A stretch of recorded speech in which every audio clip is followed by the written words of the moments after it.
What if I told you that the beloved comfort dishes we now call soul food have roots in the harsh realities of a painful history? How did the remnants of slavery transform into a celebrated cuisine that reflects resilience and cultural pride? Hey everyone, welcome to Ancient Story Remixed. Today, we'll explore the incredible journey of how slave food evolved into soul food, a tale rich in history, creativity, and survival. Let's uncover the powerful story behind the evolution of soul food.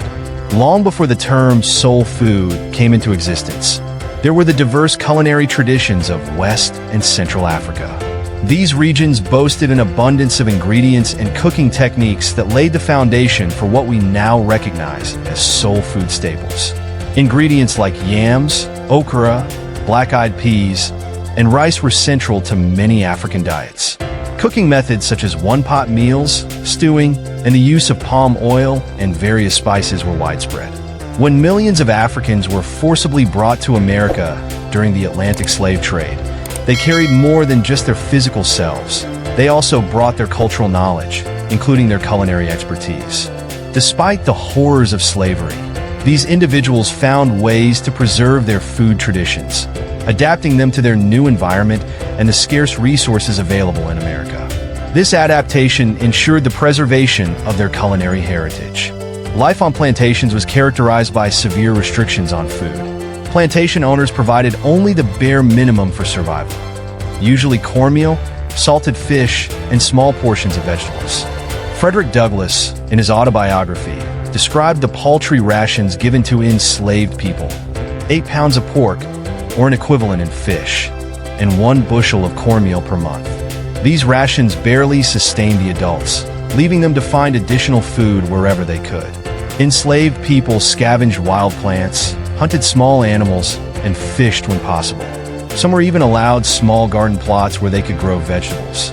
These gardens provided not only sustenance, but also a source of pride, offering a semblance of control over what they ate. Perhaps the most significant adaptation was their use of animal parts that slave owners discarded.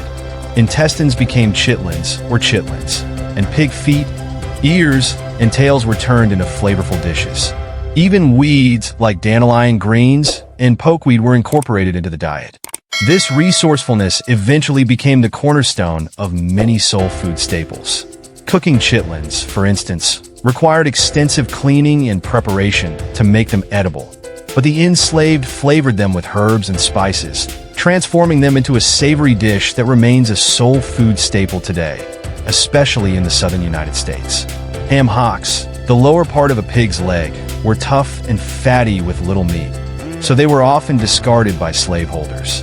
Enslaved people slow-cooked ham hocks, using them to flavor stews, soups, and greens, a practice still popular in many southern dishes. Similarly, black-eyed peas, pig feet, and other tough cuts of meat were braised or boiled and heavily seasoned to make them more palatable. Pig feet, for example, required long cooking times, but became tender and flavorful with the right preparation. Tripe, the lining of a cow's stomach, was another cast-off that enslaved people turned into stews and soups. Oxtails, once considered undesirable, became a rich, hearty dish after being slow-cooked to tenderness. Oxtail stew, a dish rooted in the ingenuity of enslaved cooks, remains a favorite in soul food cuisine. Even organ meats like liver, kidneys, and heart were used to create nutritious, flavorful dishes. With the right seasoning and techniques, these often overlooked cuts of meat became staples, such as liver and onions, which still appears on some African American tables today. The enslaved were limited in what they could eat as a way to control them, keeping them dependent and weak.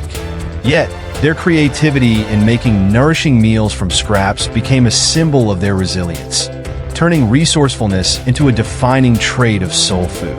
The constraints of plantation life demanded efficient cooking methods and one-pot meals, which were easy to prepare and could stretch limited ingredients into a filling dish, became the norm. This practice is deeply rooted in West African traditions and remains central to soul food today. Seasoning was essential in transforming plain ingredients into flavorful meals. Spices like hot peppers, onions, and garlic were commonly used, while bacon grease or lard added flavor and much-needed calories. Strong flavors were not only a necessity, but also a link to Africa's rich culinary heritage. Preservation methods such as smoking and salting meat, pickling vegetables, and drying herbs helped stretch the meager food supplies further, influencing dishes like country ham and chow chow relish. Central to the cooking process was the open hearth or fire pit, where many of these meals were prepared. Through centuries of ingenuity, these humble beginnings gave rise to what we now celebrate as soul food. Imagine being able to preserve food for extended periods through methods like smoking and salting meat, pickling vegetables, and drying herbs. These techniques allowed enslaved people to stretch their meager supplies further and were instrumental in developing iconic dishes like country ham and chow chow relish. Central to the cooking process was the open hearth or fire pit, where cast iron cookware, particularly Dutch ovens, became indispensable. These heavy pots could endure long cooking times, distributing heat evenly, which made them perfect for turning tough cuts of meat into tender, flavorful dishes. The versatility of cast iron for frying, baking, and stewing became crucial in soul food preparation. These weren't merely survival tactics. They were acts of cultural preservation. By conserving the cooking methods of their homeland and creatively using whatever ingredients they could access, enslaved African Americans maintained their culinary traditions under the harshest circumstances. Chickens, often considered of little economic value compared to livestock like cattle and pigs, were sometimes allowed to be owned by enslaved people. This seemingly small allowance had significant dietary and economic implications. Chickens provided food and a rare sense of autonomy, and the sale of eggs or chickens gave enslaved people a small but vital source of income. Some even saved money to buy their freedom. This period laid the foundation for chicken's cultural significance in soul food.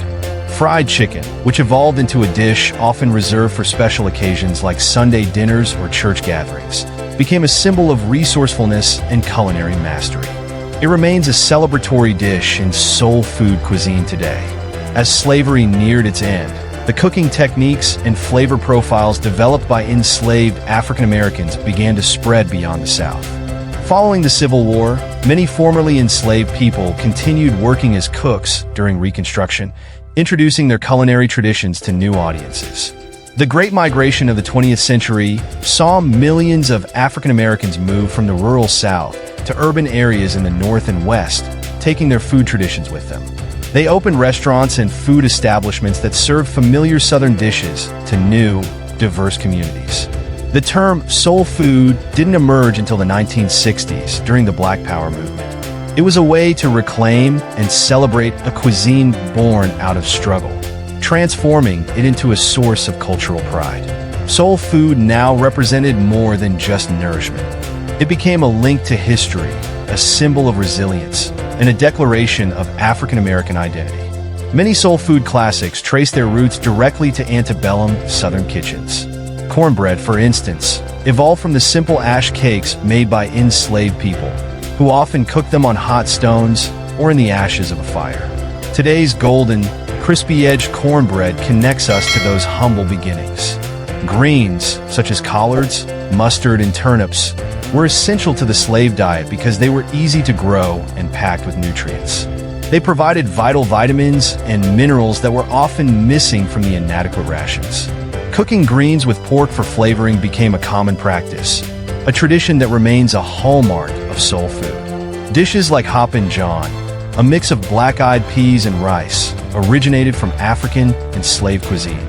Many enslaved Africans were familiar with cultivating rice in their homelands, and combining it with black-eyed peas created a nutritious, filling meal. This dish also gave rise to the tradition of eating black-eyed peas on New Year's Day for good luck. Sweet potato pie, often referred to as the sister to pumpkin pie, was born from the South's abundance of sweet potatoes. Cooks working in European kitchens adapted European custard pies using the familiar sweet potato, creating a uniquely African-American dessert that remains a soul food favorite. Today, soul food restaurants can be found in every state across the U.S. These establishments are often family-owned and serve as living museums, preserving the recipes and cooking styles passed down through generations. However, the rich, fatty nature of traditional soul food has raised health concerns in recent times, particularly its role in the high rates of obesity, diabetes, and heart disease in African American communities. This has sparked a movement toward healthier soul food preparations, with chefs and home cooks alike finding ways to maintain flavor while reducing fat, salt, and sugar. Techniques like using smoked turkey instead of pork to flavor greens and opting to bake instead of fry are becoming more common. Even with these changes, soul food remains a vital part of African American culture. It's a staple at family reunions, church functions, and celebrations, where preparing and sharing food fosters connections to heritage and strengthens community ties. Soul food cookbooks and cooking shows have proliferated, showcasing the enduring interest in this cuisine. Soul food's influence extends far beyond African American communities. Its flavors and techniques have woven their way into the broader American culinary landscape, with dishes like fried chicken, macaroni and cheese, and collard greens enjoyed by people of all backgrounds. From Africa's shores to American kitchens, the journey of soul food is remarkable. Born from hardship, shaped by ingenuity, and elevated by pride, soul food tells a story of survival and cultural triumph. It is more than just a delicious meal. It's history on a plate, a testament to the resilience of a people who transformed scraps into sustenance and emotion into culinary art. So, next time you savor soul food, remember that you're tasting centuries of history, creativity, and resilience. Thanks for joining us on a